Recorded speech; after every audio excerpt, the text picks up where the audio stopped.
चला। उसके पश्चात पांडवों की विजय होनी थी, जहाँ भगवान स्वयं नारायण साथ में थे, तो वहाँ विजय हुई। अब विजय होने के पश्चात साथ ही साथ उनके ऊपर पाप भी लग गया। पाप कैसे लग गया कि उनके हाथ पांव गलने लगे। तो धर्मराज युधिष्ठिर ने पूछा कि हे प्रभु, अब ये बताइए ये क्या हो रहा। उन्होंने कहा भाई ये तो होगा ही, जहाँ पाप है वहाँ पुण्य है, जहाँ पुण्य है वहाँ पाप है। ये आपने जो है पाप किया, अपने भाई बंधु को मारा और अपने गुरु को मारा, ये अपने इष्ट मित्र को मारा है, तो ये पाप है। तो ये पाप आपको जरूर लगेगा, परंतु इसका भी उपाय है। उपाय ऐसा है कि आप भगवान भोलेनाथ जी के स्थान में जाओ और वहाँ पर जा कर के भगवान दीन दयाल विरद संबारी, वो दीन दयाल जो भगवान शंकर हैं, वो देवों के देव महादेव हैं।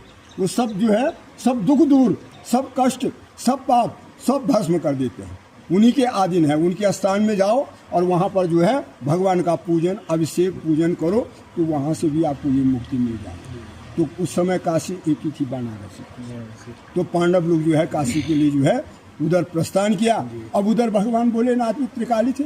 उनने कहा देखो, नारायण ने पांडवों को यहाँ काशी में भेज दिया, लेकिन भविष्य में काशी में एक शब्द ये भी जुड़ जाएगा कि पाप करो और काशी जाओ।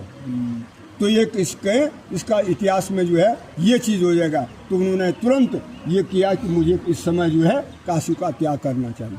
अगर मैं रहूँगा तो दर्शन मुझे देना पड़ेगा, तो न रहेगी बांस और न बजेगी बांसुरी। अगर मैं यहाँ रहूँगा नहीं तो कोई प्रसन्न, कोई आगार नहीं पहुँचेगा। तो उन्होंने सीधे उत्तराखंड की यात्रा जो है पांडवों की करवाई। क्यों? होना तो था ही, भगवान नारायण थे। वो कथन जो उनने कहा था तो वो तो अवश्य पूर्ण होता, लेकिन काशी में वो शब्द नहीं होता, वो निराकार हो गई। अपनी स्थली जो है वो ऐसे ही रही जैसे भी रही।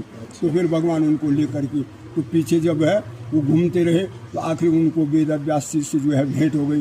तो वेद व्यास से उनने प्रणाम किया, पूजन किया। उनने कहा प्रभु अब ये बताइए कि हमको भगवान भोलेनाथ किस स्थान पे मिलेंगे और कहाँ पर हमारा ये गोत्र हत्या गुरु हत्या दूर होगा। उनने कहा आप उनका पीछा करिए, जहाँ वो रुकेंगे, जिस स्थली में मिलेंगे वहीं पर जो है ये गोत्र हत्या दूर होगा।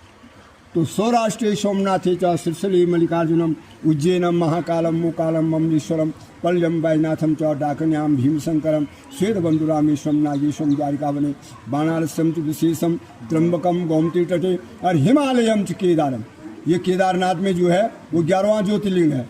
जब वहाँ आप उस स्थान पे जाएंगे तो वहीं पर आपकी गोत्र हत्या दूर होगी। तो फिर पांडव उनके पीछे जो है भगवान के पीछे पीछे चलते गए। आगे भगवान चले तो ये स्थान उसी समय 2 काशियों का निर्माण हुआ। एक उत्तर काशी, शायद आप गए न हो, लेकिन गंगा जी गए हैं, तो वहाँ पर त्रिशूल है।